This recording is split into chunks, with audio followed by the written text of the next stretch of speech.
El libro Historia del Próximo Oriente Antiguo de Marc van de Miro. La historia del Próximo Oriente Antiguo es un vasto tapiz tejido a lo largo de 3 milenios, una crónica de cómo los seres humanos pasaron de vivir en pequeñas aldeas agrícolas a construir las primeras ciudades, los primeros estados y los primeros imperios del mundo. Es la historia de innovaciones que cambiaron para siempre la trayectoria de la humanidad, la invención de la escritura, el desarrollo de la ley, los avances en la astronomía y las matemáticas y la construcción de monumentos que aún hoy desafían el paso del tiempo. Esta es la historia de las civilizaciones que florecieron en las fértiles tierras entre los ríos Tigris y Éufrates, en las costas del Levante, en las altas mesetas de Anatolia y a lo largo del Nilo, un relato de reyes y dioses, de guerras y diplomacia, de auge y caída. El escenario de esta gran epopeya es una región de contrastes geográficos. El corazón de esta historia se encuentra en Mesopotamia, la tierra entre los ríos,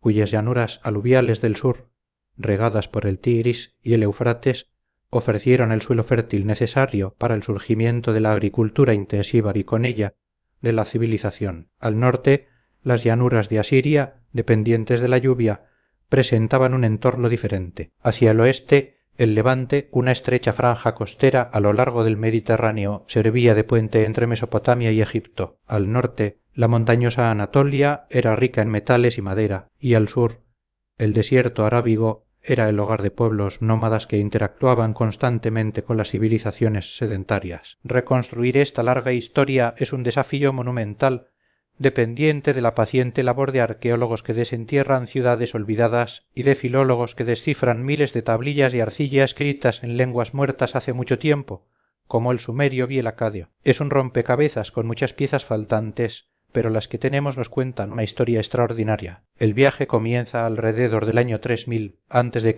en el sur de Mesopotamia, una tierra que los griegos llamarían más tarde Babilonia. Durante el cuarto milenio, esta región experimentó una transformación radical. Pequeñas aldeas agrícolas crecieron hasta convertirse en las primeras ciudades de la historia. Este fenómeno, conocido como la revolución urbana, tuvo su epicentro en la ciudad de Uruk. Uruk se convirtió en una metrópoli sin precedentes, con una población de decenas de miles de habitantes, arquitectura monumental y una compleja organización social y económica. En el corazón de la ciudad se erigían enormes complejos de templos dedicados a deidades como Anu, el dios del cielo, e Inanna, la diosa del amor y la guerra. Estos templos no eran solo centros religiosos, sino también los motores económicos de la ciudad, controlando vastas extensiones de tierra y empleando a una gran parte de la población. Fue en este contexto de complejidad administrativa que surgió la invención más trascendental de Mesopotamia, la escritura. Para llevar un registro de los bienes que entraban y salían de los almacenes del templo,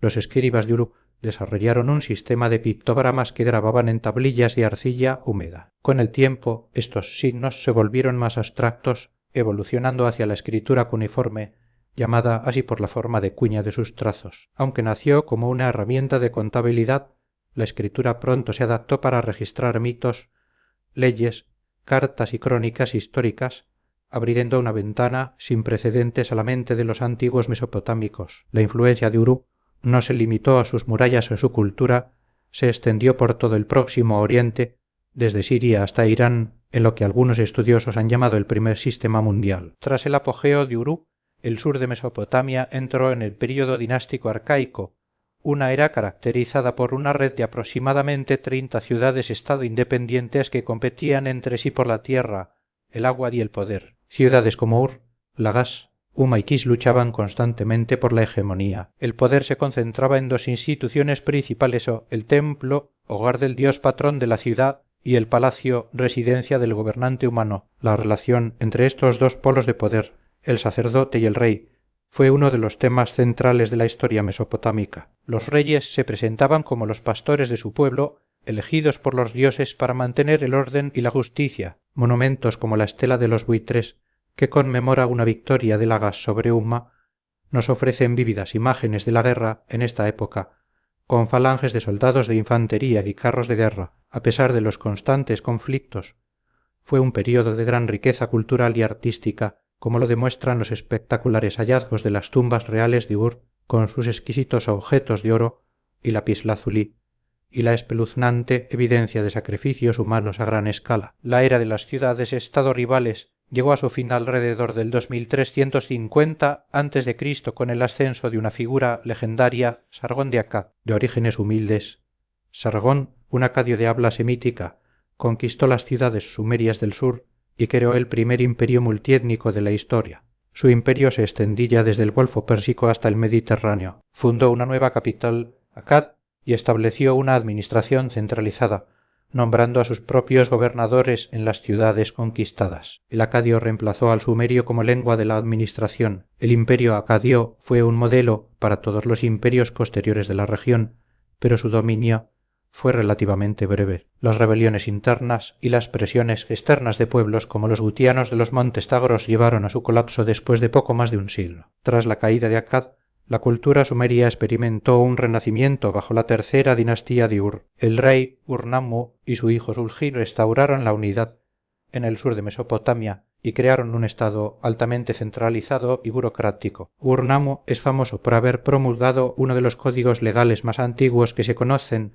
anterior al de Hammurabi. Tulgi, que reinó durante casi medio siglo, se deificó en vida y fue el patrón de un gran florecimiento literario. Fue en su corte donde se escribieron los primeros poemas épicos sobre los legendarios reyes de Uruk, como Gilgamesh. La administración de Ur-III era asombrosamente detallada, con miles de tablillas que registraban cada aspecto de la economía, desde la producción agrícola hasta la asignación de raciones a los trabajadores. Sin embargo, este sistema rígido y centralizado resultó ser frágil. La presión de los pueblos amorreos que se infiltraban desde el oeste y los ataques de los elamitas desde el este llevaron al colapso de la dinastía de Ur alrededor del año 2004 a.C., marcando el final definitivo de los sumerios como fuerza política. El segundo milenio antes de Cristo comenzó con un nuevo mapa político. Los amorreos, pueblos semitas occidentales, se establecieron en toda Mesopotamia, fundando nuevas dinastías en las antiguas ciudades. Se inició un período de intensa competencia entre varios reinos poderosos, como Isin, Larsa, Enunna, Marir y Babilonia. Finalmente, fue un rey de esta última ciudad, Hammurabi, quien logró imponerse, a través de una brillante combinación de diplomacia y poder militar. Hammurabi derrotó a sus rivales uno por uno y unificó Mesopotamia bajo el dominio de Babilonia. Su reinado es famoso por el código de leyes que lleva su nombre, una compilación de casi 300 disposiciones legales que pretendían establecer la justicia en su reino. El código revela una sociedad estratificada, donde la ley se aplicaba de manera diferente a los hombres libres, los subalternos y los esclavos. El imperio de Hammurabi, sin embargo, no sobrevivió mucho tiempo a su muerte. Sus sucesores no pudieron contener las rebeliones internas y las presiones externas. En 1595 a.C., una incursión del rey hitita Mursili y saqueó Babilonia, poniendo fin a la dinastía amorrea. El colapso de la dinastía de Hammurabi marcó el comienzo de la Edad del Bronce final, una era cosmopolita caracterizada por un equilibrio de poder entre varias grandes potencias. En Babilonia, una nueva dinastía de origen oscuro, los casitas, tomó el poder y gobernó durante más de 400 años. En Anatolia, el reino hitita se convirtió en una fuerza formidable. En el norte de Siria, el reino de Mitanni, gobernado por una élite de habla indoeuropea sobre una población mayoritariamente hurrita, dominó la región. Y en el sur, Egipto, bajo la 18 dinastía del Reino Nuevo, proyectó su poder hacia el levante. Estos grandes reyes se comunicaban entre sí como hermanos, intercambiando cartas diplomáticas, regalos de lujo y princesas en matrimonios dinásticos. El archivo de Amarna en Egipto, con su correspondencia en acadio cuneiforme, la lengua franca internacional de la época, nos ofrece una visión fascinante de esta primera comunidad internacional. Fue una era de intensa interacción cultural y comercial. Este orden internacional se derrumbó violentamente alrededor del año 1200 a.C. En un período de pocas décadas, los grandes imperios se desintegraron, las ciudades fueron destruidas y las rutas comerciales se interrumpieron. Las causas de este colapso son complejas y debatidas, pero parecen incluir cambios climáticos, sequías, hambrunas, revueltas internas y, sobre todo, las migraciones de nuevos grupos de pueblos, conocidos en los textos egipcios como los pueblos del mar. El imperio hitita desapareció para siempre. Egipto sobrevivió, pero quedó debilitado y perdió su imperio en Asia. Babilonia cayó en un período de caos. De las cenizas de este colapso surgió una nueva configuración política en el Próximo Oriente. El primer milenio antes de Cristo fue la era de los grandes imperios territoriales. El primero y más formidable fue el imperio neoasirio. Desde su corazón en el norte de Ira, los asirios, a partir del siglo IX a.C., crearon un imperio que se extendía desde Irán hasta Egipto. Su éxito se basó en una maquinaria militar sin igual, con un ejército profesional, tácticas de asedio avanzadas y una política de terror deliberado para someter a los pueblos conquistados. Las deportaciones masivas eran una herramienta común para romper la resistencia y repoblar regiones estratégicas. Reyes como Surnasirpal II, Tiglat-Pileser III, Sargón II, Sennacherib y Asurbanipal construyeron magníficas capitales en Nimrud, Khaorsabad y Nínive, decorando sus palacios con impresionantes relieves de piedra que representaban sus victorias militares y cacerías reales. Asurbanipal, a pesar de su reputación de crueldad, era un rey erudito que reunió en su palacio de Nínive la primera gran biblioteca del mundo, coleccionando sistemáticamente todo el corpus de la literatura y la ciencia mesopotámicas. La relación de Asiria con Babilonia fue siempre problemática. Los asirios sentían un profundo respeto por la antigua cultura de Babilonia, pero se enfrentaban a constantes rebeliones en el sur. Sennacherib, exasperado, llegó a destruir la ciudad de Babilonia en 689 a.C.